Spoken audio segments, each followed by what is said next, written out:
Hello, I'm Jina Kim, your host for the GeoVista. Even as we speak, a fierce battle for global dominance is raging in the boundless expanse of space above.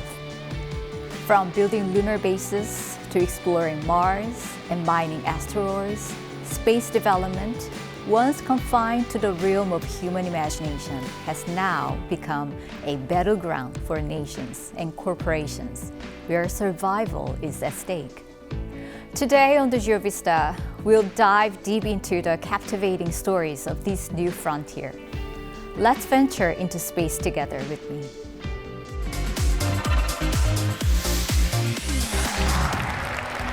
Into the stars, launching American astronauts to plant the stars and stripes on the planet Mars. It will be to have American astronauts plant the flag on another planet for the first time? Bam! President Trump declared his ambition to plant the US flag on Mars. Elon Musk couldn't hide his excitement.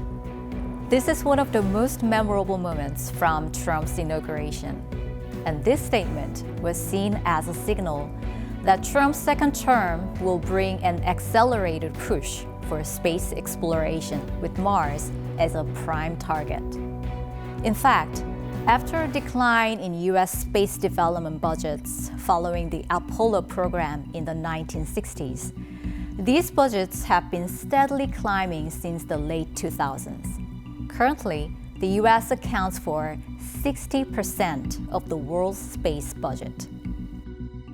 But in this cosmic race, one nation stands against the US, China. The Chinese government unveiled its national medium and long-term development plan for space science, setting a goal to establish itself as a global space power by 2050. Since 2004, China has been actively exploring the moon and succeeded in landing on the far side of the moon in 2019. In June 2024, China announced another groundbreaking achievement, successfully collecting soil samples from the moon's far side, marking a major milestone in space exploration. 探测器经受住了月背高温考验，通过钻具钻取和机械臂表取两种方式，分别采集了月球样品。What began as a race for national prestige between the US and the Soviet Union in the 1950s has now evolved to a battle for global dominance in space. In particular, the competition between the US and China has become even more intense in the 21st century, with both nations targeting the Moon and Mars as their primary objectives. The stakes are higher than ever, as the Moon is believed to hold nearly 1 million tons of helium-3, a next-generation energy source. This substance can be used as a nuclear fusion energy source, theoretically providing energy to the entire Earth for 10,000 years. Additionally, rare earth elements, iron, chromium, aluminum, and titanium are also found on the Moon. Of course, no single nation can monopolize the Moon's resources. Under the Outer Space Treaty in 1967 and the Moon Agreement in 1979, both adopted by the United Nations, no country can claim ownership of the Moon or any planet. However, countries around the world continue to engage in an endless competition for space development. Since the US passed the Commercial Space Launch Competitiveness Act in 2015, the dynamic shifted.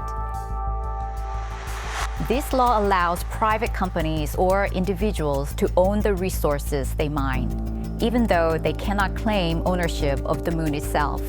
This legal nuance has opened the door to a new era of commercial space ventures, fueling even greater competition in the race to tap into the Moon's hidden wealth. The Moon also holds water and ice, which can be converted into drinking water, as well as hydrogen and oxygen that can be utilized as rocket fuel. This opens up the possibility of using the moon as a forward base for deep space exploration. The moon's gravity is 1/6 of Earth's, making it possible to launch spacecraft with less fuel. The competition between the US and China over the moon has evolved beyond a bilateral rivalry into a race of alliances. Through the Artemis program, the US is strengthening international cooperation and countering China.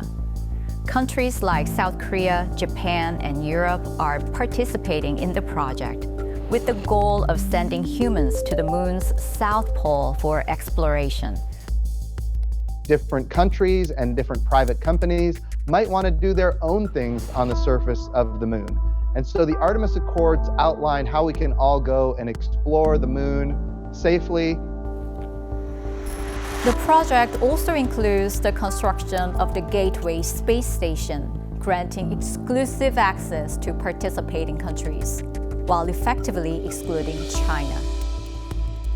In response, China has formed an agreement with Russia to build its own lunar space station. But did you know that the intense competition surrounding the moon is closely intertwined with the broader race to explore Mars? NASA's Artemis program will pave the way for humanity's giant leap, future missions to Mars. There's no doubt that we are in a golden era of human space exploration. Mars has a rotation period similar to Earth's and features a wide range of natural landscapes, including mountain ranges, canyons, and ice caps at the poles. These Earth-like qualities make Mars a promising candidate for addressing the Earth's resource depletion problem and potentially serving as a second home for humanity. Also, the technologies developed through Mars exploration can be applied not only to space, but also to Earth. Life support systems, innovative energy solutions, and 3D printing-based self-sustaining construction technologies are expected to push scientific advancement to new heights. Both the US and China are determined not to miss out on these groundbreaking opportunities. In particular, the US is actively expanding the involvement of private companies in space development. At the forefront of this push is SpaceX. NASA is working with SpaceX with the goal of sending humans to Mars sometime between the late 2030s and 2040s. Do you want the future where we become a spacefaring civilization and are in many worlds and are out there among the stars, or one where we are forever confined to Earth? China also succeeded in landing its independently developed Tianwen-1 rover on Mars in 2021. China has set a goal to bring Martian soil and rock samples back to Earth by the early 2030s. They are also planning a manned mission to Mars, which will make the competition between the US and China even more intense. What is more, space dominance is closely tied to national security. Space technologies are increasingly being used for military purposes, including missile launch detection, surveillance of military activities, precision-guided weapons, space-based missile defense systems, and electronic warfare. In this context, not only the US and China, but also other major nations are intensifying their space development efforts. India emerged as a space power in 2023 with the successful landing of Chandrayaan-3 on the moon's south pole. Japan is developing probes with advanced landing technologies, and the EU operates its own satellite network. South Korea has demonstrated its capabilities in the space industry with the successful launch of Nuri, its domestically developed space rocket. Looking ahead, space development will become more than just a technological competition. It will be a key element in shaping each country's diplomatic strategies and military power on the global stage. We stand at a critical juncture where nations must carefully consider how to navigate the delicate balance between global cooperation and competition in this new frontier.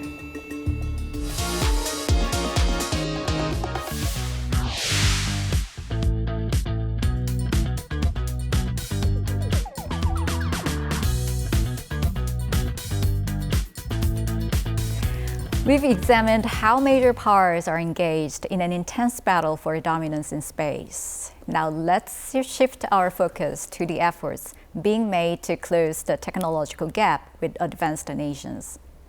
Today, we are joined by one of the world's top space industry experts who has led U.S. space projects during his 30-year career at the White House and NASA. We welcome John Lee, Vice Administrator of the Mission Directorates at the Korea AeroSpace Administration. Thank you for joining us. Glad to be here. So, the Korea AeroSpace Administration is nearing its one-year anniversary. Close, a little over 9 months. So, can you briefly explain what KASA does and what your role involves? Okay, so the administration was established last year in order to promote basically the aerospace sector, aerospace industry, and space exploration. So those are the fundamental goals of the administration. But one thing I do want to add is that beyond that, sometimes we often don't look at the intangible. I think the agency or the administration exists in order to stimulate the young people to imagining what the world will be in the 10 to 20 years. And I think one of the roles that we have is to supercharge our young people in terms of their dreams and their aspirations for what the space may offer for them. Let's talk about some history in Sure. the past. Actually, during the Cold War, the US and the Soviet Union were competing each other in the space domain. But while the influence of Russia has waned, relatively speaking, then there is a rise of China as a superpower in the space domain. So what do you think actually contributed to China's rapid rise? So I think one of the reasons they rose is because they have made it a national policy to promote space, number one, but also not only put the policy in place, but they actually have invested very heavily into this sector. And so I think their aspiration is to be the top power. And so obviously for that reason, they have invested, but not only in terms of the funds required, but also invested into the people who will be doing it. For example, the number of engineers that are working in the sector is a huge number. And so I think by investing in the future back 10 some years ago, they have actually made so much progress since then. So do you think the government actually is behind this growth in China? I think not only China, but I think every country is involved in investing in some form or another. The issue really is how actively have they been investing, and that was the key. And I believe China has done its job of promoting it, and we see that in the news today.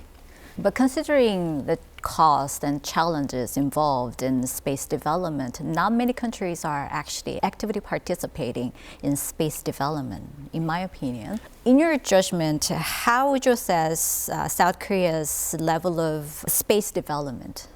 Okay, so one of the barriers in coming into space is that there's a lot of initial investment cost. And unfortunately, the barrier is very high. And therefore, a lot of the countries, while they have a lot of interest in this, while they do not have the policy in place to promote space. Having said that, however, if you look at the trend around the world, a lot of the smaller countries that have not actively been involved in this sector are getting in now, knowing that this is a growth sector and that the future really is very bright. It's also an opportunity for the economy to grow, and so therefore investments are coming in. Now, in terms of where Korea is, we know that because of this need, the government and the people felt that it was necessary to establish KASA, and therefore that's the reason we came into existence, and this is the reason we need to be involved in growing the Korean sector. I will say that the sector is primed to grow, and it's a matter of being able to stimulate and excite, and not only growth, and I have been saying this wherever I go, is that what I'm expecting to see is for the aerospace sector not only to expand, but actually to explode. And in order for us to become the fifth nation in terms of spacefaring nations, we really need to see the explosion in the private sector, particularly the small and medium-sized companies. Yeah, of course. Well, actually, I heard that KASA's strategic plan includes reusable launch vehicles. That's correct. With the success of SpaceX Starship's case in mind, do you think Korea can achieve such a similar advancement? Well, given the fact that the Starship has such a lead, it's going to be difficult to say that we're going to be at that level anytime soon. We have been in the catch-up mode, and we certainly need to invest into this area. Having said that, I need to say that instead of trying to catch up, I think the idea that I've been promoting is that we need to leapfrog. In other words, invest into those technologies that will leapfrog us into the areas where others are not there. Therefore, we take a lead. And so that takes it takes more risk to go in that direction. But I think by going smaller and many, I think that will give us an opportunity to do that. Let me then ask you about the general space policy. Sure. The recent Third National Space Committee actually set a new directions for South Korea's space policy. So can you share with us the major decisions made during that meeting? Yes, so I won't go into the details because I believe that the details already been released. But the point that I want to make is that there was the national policy, and then what we have released was the strategic plan that sort of outlines what we plan to do for the next 20 years. But what's coming next, I think, is probably where the focus is going to be, because it involves releasing the roadmap that specifically outlines what we will be doing 1 year. Actually, the 1 year, you'll see that it's already been sort of tied to the budget already. But the 3-year horizon and the 5-year horizon, which we expect to release by end of March, I think you'll see a lot more details in terms of where we are going with this. So in this new space era, we are seeing lots of private companies are coming in to contribute in this space domain. So I heard in Japan, for example, has over 100 space-related startups. So I'm curious about South Korea's case. How South Korea's private companies are doing right now, and are there any plans to boost their contribution? Yes, so again, let me see if I remember the numbers correctly. I believe in 2013, some 147 companies were identified as participating in the aerospace sector. By 2023, 10 years later, the number is, I think, somewhere around 469. Of that, 51 is a startup. So if you look at the trend, it's actually tripled in the last 10 years. There are companies that are going in, small companies, startups are going in, and so we know that the trend is there, and the expectation is that sector will grow. In terms of what KASA is doing, it has, I think it's called a New Space Fund, where we're actually actively investing into new technologies, but also in terms of the infrastructure and in terms of being able to build satellites and develop of that sort. There's also what they call the triangular clusters that's going to be investment. So those are the kinds of activities that we've been involved in, trying to stimulate, trying to make this sector to grow.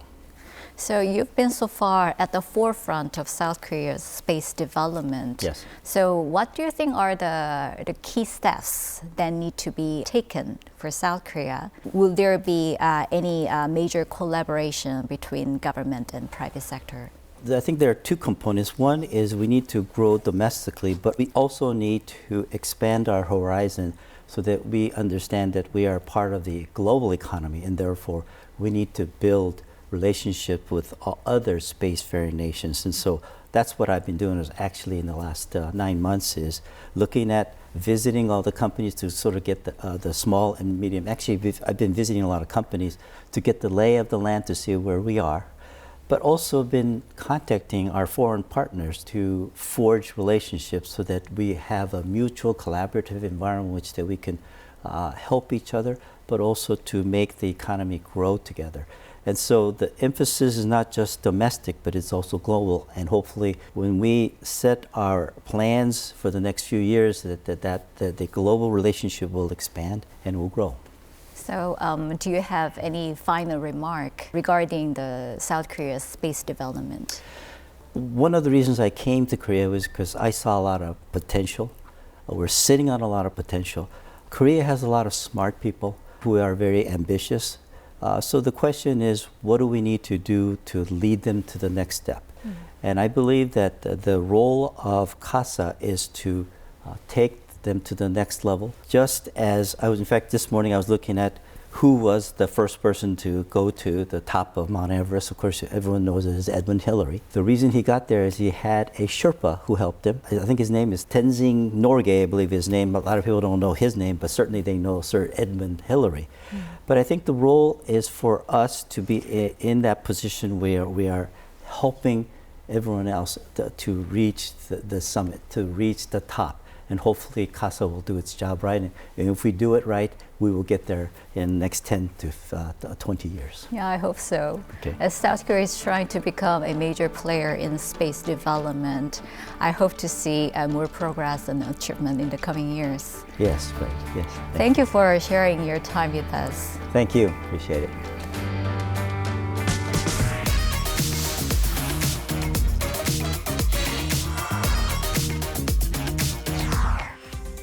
What you see on the surface is not everything.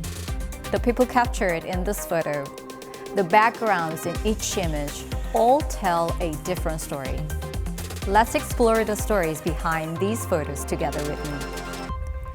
Recently, rocket debris from SpaceX and Blue Origin has fallen in places like Poland and the Bahamas, sparking controversy.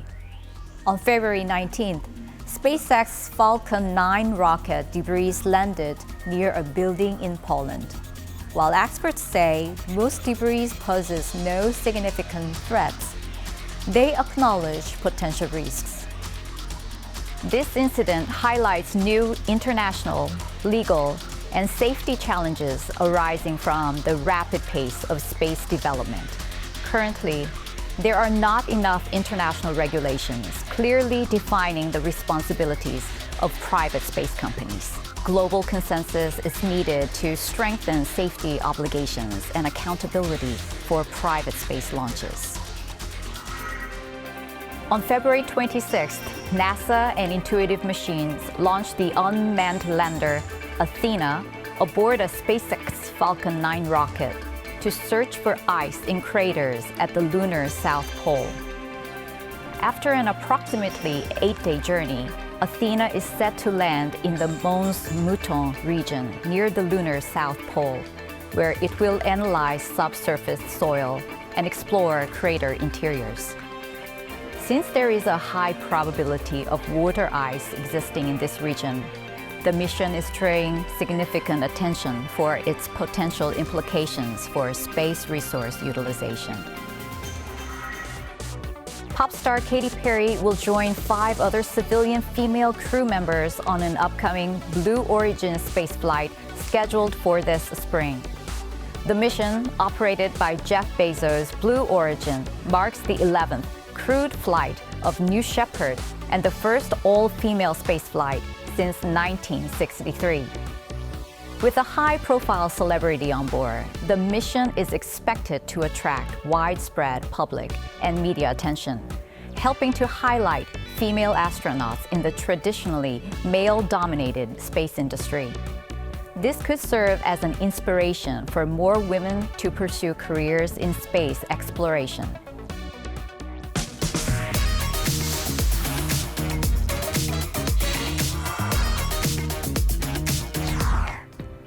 The world is constantly changing.